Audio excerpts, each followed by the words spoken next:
Se até hoje você pensou que já viu os piores casos nesse canal, se prepare, pois hoje você verá uma história extremamente dolorosa e desumana. Seu nome era Sylvia Marie Likens, nascida em 3 de janeiro de 1949 em Indianápolis. Essa adolescente foi vendida, torturada e assassinada por várias pessoas. Sua tortura e assassinato foram descritos pelo procurador público do caso como o mais terrível crime cometido no estado de Indiana.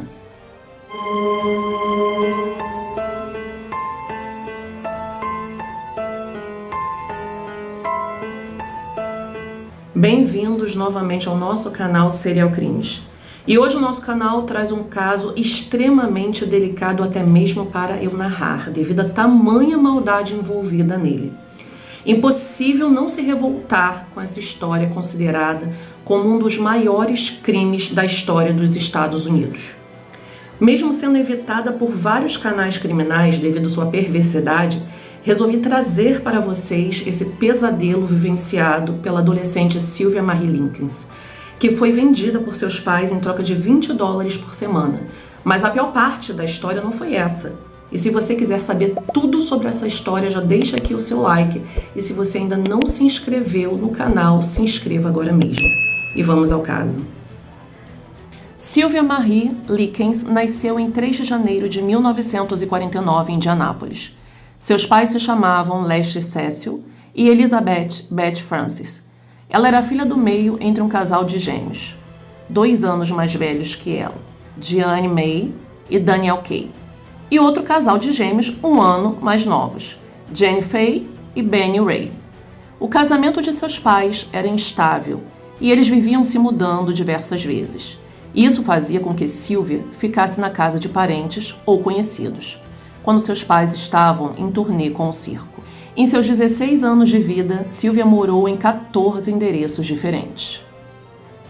Em sua adolescência, Sylvia ocasionalmente trabalhava como babá, faxineira, engomando roupas ou até mesmo passando recados para amigos e vizinhos, sempre dando à sua mãe a maior parte de tudo que ganhava. Ela sempre foi considerada uma menina amigável, confiante e bastante animada. Com seus cabelos longos e castanhos claros e ondulados, ela era apelidada por seus amigos de Cookie. Em 1965, os pais de Sylvia se separaram. Dessa forma, Sylvia e a sua irmã mais nova, Jane, foram morar com a mãe Beth em Indianápolis, até que ela foi presa por furto em uma loja e o pai precisava viajar em uma turnê com o circo. Foi então que Lester, o pai, resolveu deixar as 2 filhas com Gertrude, que era mãe de uma amiga que as meninas conheciam, chamada Paula. Elas frequentavam a mesma escola e a mesma igreja. E apesar de Gertrude cuidar de 7 crianças e ser bem pobre, Lester não entrou no interior da casa para ver suas condições para receber as filhas, mas pediu a Gertrude que endireitasse suas filhas, assim como fazia com suas crianças. Em troca, ele enviaria a quantia de $20 semanais por cuidar delas. Gertrude era uma mulher anêmica, cuidava sozinha de seus 7 filhos e tinha um histórico de relacionamentos abusivos desde os seus 16 anos, quando se casou com seu primeiro marido. Separada e com dificuldades financeiras, Gertrude fazia trabalhos para os vizinhos como limpeza de casas, costura e costumava cuidar de algumas crianças que não eram dela. Tinha sérios problemas com sua saúde mental decorrente dos anos de abuso e da situação precária em que vivia. Era desnutrida e fumante, apesar dos seus problemas com asma, e sofria de depressão, agravada por um aborto espontâneo recente. As primeiras semanas das irmãs Likens na casa de Gertrude foram tranquilas. Elas ajudavam nas tarefas domésticas e frequentavam a igreja com a sua filha. No entanto, os problemas começaram quando Lester deixou de pagar os $20 semanais que eles haviam combinado. Os primeiros castigos envolviam surras com diversos objetos, incluindo um remo. No início, o castigo era dado às 2 irmãs, mas logo a raiva passou a se direcionar mais intensamente a Sylvia, possivelmente pela jovem ser muito bonita. Além de apanhar, a garota recebia menos comida que todos da casa, o que levou a se alimentar das sobras. Os castigos e a humilhação também passaram a ser praticados pelos filhos de Gertrude e pelos amigos deles. Mas com o passar dos dias, os abusos contra Sílvia só aumentaram. Gertrude a acusou de ter roubado doces de um mercado, doces que ela, na verdade, havia comprado, e humilhou a garota quando ela admitiu que estava namorando, dizendo que ela estava se vendendo. Em seguida, ela chutou Sílvia nos genitais e a acusou de estar grávida. Mas Paula, sua própria filha, era quem estava grávida na época. Sílvia então foi acusada de fazer fofocas no colégio sobre as filhas de Gertrude, Stephanie e Paula, acusando-as de serem prostitutas. Este foi supostamente o motivo do namorado de Stephanie, o Coy Hubbard, atacar Sílvia fisicamente usando golpes de judô. Gertrude começou a encorajar Coy e outras crianças da vizinhança a atormentar Sílvia, incluindo, entre outras coisas, queimar sua pele com cigarros e fazendo tirar roupa e a forçando a inserir uma garrafa de refrigerante em suas partes íntimas. Chegou a cobrar dos garotos da vizinhança 5 centavos para que eles vissem Sílvia nua. As meninas estavam tão traumatizadas e assustadas que não tinham coragem de denunciar o abuso a seus familiares, com medo de sofrerem castigos ainda maiores.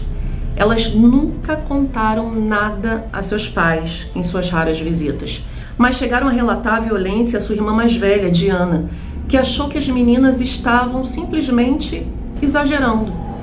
Alguns vizinhos começaram a desconfiar que algo estava errado ali naquela casa, e um deles chegou a fazer uma denúncia anônima à escola de que uma menina na casa de Gertrude estava totalmente machucada.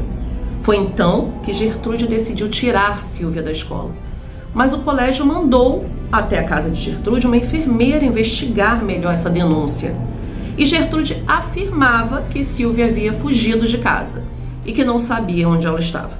A escola, então, simplesmente encerrou o caso.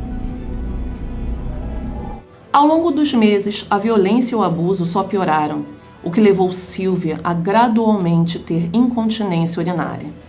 Ela era proibida de usar o banheiro e se viu obrigada a urinar nas calças. Como castigo pela incontinência, Gertrude amarrou a adolescente no porão. Geralmente, ela estava sem roupa, ficava sem comida e sem água.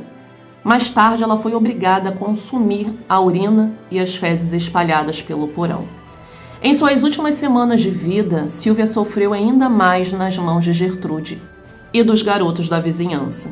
As torturas e humilhações finais envolveram uma tatuagem caseira feita com agulha na barriga da jovem, com as palavras: "Sou uma mulher da vida e tenho orgulho disso", e várias queimaduras na sua pele. No dia seguinte à tatuagem, Gertrude forçou Sílvia a escrever uma carta para despistar os pais dela, dizendo que ela tinha fugido de casa e que nesta fuga foi abusada e mutilada por um grupo de garotos da região. O plano da mulher era levar a jovem a uma região de mata e deixá-la lá para morrer. Poucos dias depois do acontecido, mais precisamente em 26 de outubro de 1965, Sílvia já estava tão fraca, desnutrida, desidratada e profundamente machucada que não conseguia formular palavras ou se movimentar com o mínimo de precisão. Ela passara a madrugada anterior gritando e batendo nas paredes do porão em uma tentativa desesperada de chamar a atenção dos vizinhos. Ela não podia mais comer devido ao seu estado crítico. Como se isso não fosse o suficiente, os filhos de Gertrude passaram a tarde atormentando a jovem. Chegaram a dar um banho com uma mangueira de jardim nela. Isso fez com que a garota utilizasse seus últimos esforços para tentar fugir dali, o que foi respondido com um golpe em sua cabeça por Gertrude. Stephanie, filha de Gertrude, decidiu que daria um banho na jovem, mas antes mesmo que ela fosse retirada do porão, já não estava mais respirando. E ao perceber isso, Stephanie tentou ressuscitar Sílvia por meio de respiração boca a boca, enquanto sua mãe gritava que a jovem estava fingindo a própria morte e a agredia com o livro. E após múltiplas escoriações e sofrimentos, Sílvia finalmente morreu de hemorragia cerebral. Após finalmente se convencer de que Sílvia estava morta, Gertrude pediu que um dos garotos da vizinhança chamasse a polícia. Inicialmente, ela negou qualquer envolvimento no assassinato da jovem. Inclusive, apresentou a eles a carta que ela havia forjado na escrita da garota, sobre ter sido agredida por um grupo de jovens não identificados. Como se isso não fosse suficiente, ainda alegou que estava cuidando das feridas de Sylvia em uma tentativa desesperada de primeiros socorros. Ela e os filhos combinaram suas narrativas e tentaram fazer com que Jenny, a irmã de Sylvia, corroborasse com a história, prometendo tratá-la como um dos filhos de Gertrude se ela fizesse isso. No começo ela fez tudo exatamente como a família havia instruído, mas depois sussurrou aos policiais: "Me tirem daqui, que eu conto tudo." E foi o depoimento de Jenny que levou à prisão de Gertrude e de seus filhos Paula, Stephanie e John Jr., além de 2 garotos da vizinhança, Coy Hubbard e Richard Hobbs, como suspeitos do assassinato de Sylvia. Outras 5 crianças da região foram indiciadas por agressão física e abuso da garota. A autópsia de Sylvia identificou pelo menos 150 feridas diferentes em todo o seu corpo, que variavam de tipo e intensidade, confirmando que as agressões ocorriam há bastante tempo e não foram todas feitas em um só dia, como afirmava a falsa carta. A causa oficial da morte foi estabelecida como hemorragia cerebral, causada por uma forte pancada na cabeça. O choque causado pelas agressões severas e prolongadas em sua pele e a má nutrição foram listados como fatores que contribuíram com a sua morte. Durante o conturbado julgamento, Gertrude negou qualquer responsabilidade pela morte de Sylvia, alegando insanidade mental.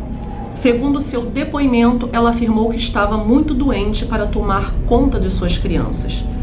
Os advogados dos menores envolvidos, os irmãos Paula e John, Richard, Hobbs e Coy Hubbard, afirmaram que eles foram pressionados por Gertrude para cometer as torturas. Quando Marie, que era a filha de 11 anos de Gertrude, foi convocada como testemunha de defesa, ela mudou o discurso e admitiu que havia sido forçada pela mãe para aquecer o alfinete com o qual Richard tatuou na pele de Sylvia e que havia visto a mãe agredir Sylvia no porão. E em 19 de maio de 1966, Gertrude foi condenada pela prática de assassinato em primeiro grau. Porém, foi poupada de pena de morte e condenada à prisão perpétua. Sua filha Paula, que deu à luz a uma menina durante o julgamento, a qual deu o nome de Gertrude em homenagem à sua mãe, foi condenada por assassinato em segundo grau e também foi condenada à prisão perpétua. Richard Hobbs, Coy Hubbard e John foram enviados para um centro juvenil, onde ficaram 2 anos detidos. E em 1971, Paula e Gertrude foram julgadas novamente. Paula confessou sua culpa e foi solta 2 anos depois. Gertrude, todavia, foi novamente condenada por assassinato em primeiro grau. Ela conseguiu condicional em 1985 e, apesar da indignação pública e de pedidos contra sua libertação, isso aconteceu. Gertrude mudou seu nome para Nadie Van Fossen e se mudou para Loa, onde morreu de câncer no pulmão em 16 de junho de 1990. Conta-se que Jenny Likens, que estava casada e morando em Beech Grove, Indiana, viu o obituário de Gertrude no jornal e escreveu para sua mãe uma carta dizendo: "Boas notícias, a maldita Gertrude morreu. Estou feliz com isso." Janice Lincoln morreu de infarto em 23 de junho de 2004, com 54 anos. A casa no endereço onde Sylvia foi torturada ficou abandonada nos 44 anos desde o crime, até que foi finalmente demolida em 23 de abril de 2009. Richard Hobbs morreu de câncer de pulmão com 21 anos, 4 anos depois de deixar o reformatório. John, o filho de Gertrude, morreu em um hospital de Lancaster, Pensilvânia, em decorrência de complicações de diabetes, em 19 de maio de 2005. Ele estava com 52 anos, sendo casado e pai de 3 filhos. Coy Hubbard, o namorado de Stephanie, que usou golpes de judô contra Sylvia, passou a vida saindo e entrando da cadeia, tendo sido acusado tempos depois de assassinar 2 homens. Ele morreu com 56 anos de ataque do coração em 23 de junho de 2007. Ele tinha uma esposa, 5 filhos, 17 netos e um bisneto. Paula, que foi presa junto da mãe com 17 anos, foi condenada a 20 anos de prisão. Enquanto presa, deu à luz a uma menina que mais tarde foi dada para adoção. Ela realizou uma tentativa fracassada de fuga da prisão em 1971, mas em 1972 recebeu condicional e assumiu uma nova identidade. Ela acabou casando e tendo 2 filhos. Últimos indícios afirmam que ela vivia em uma fazenda em Iowa. E no ano de 2012, uma assistente escolar no estado de Iowa foi suspensa da escola de nível médio do distrito. Essa mulher trabalhava no local como professora substituta desde 1996. Após uma denúncia anônima que começou com um rumor postado no Facebook, foi denunciado para a polícia que a mulher chamada de Paula Pace era na verdade Paula, a filha de Gertrude, e que não queria que as pessoas soubessem de seu passado criminoso. A administração não informou o motivo da suspensão dessa Paula, mas reuniões foram agendadas para discutir o caso. Após uma investigação, Paula foi demitida pela prefeitura de Conrad. Segundo o representante da prefeitura, ela teria dado informações falsas durante o processo de contratação e se recusou a dar mais explicações. As acusações de participação de Stephanie, a segunda filha mais velha, na morte de Sylvia, foram retiradas depois que ela colaborou com a justiça. Ela virou professora e teve vários filhos. E esse foi o nosso caso de hoje do canal Serial Crimes. Um caso desumano com o maior requinte de crueldade já visto, onde um grupo de seres desprezíveis e incapazes de ter consideração pela vida humana realizou atos bárbaros e tiranos contra uma simples menina. E mesmo após ter sido constatados atos hediondos em seu próprio corpo, a injustiça humana, como sempre, prevaleceu, dando direito à vida a esses seres desalmados, que foram libertos em tão pouco tempo, após praticar atos grotescos, como se uma vida não valesse a pena, como se todo aquele sofrimento tivesse sido algo banal. Mais uma vez fica aqui minha indignação, não só pelos atos cometidos, mas pela injustiça que deu a liberdade a cada um desses transgressores marginais facínoras. Às vezes me pergunto se só quem realiza o crime tem culpa. Não dar aos assassinos o devido castigo é uma forma de corroborar com o crime. E depois de tudo isso, não tenho muito mais a dizer. Enfim, obrigada a todos por terem chegado até o final do vídeo. E até a próxima semana.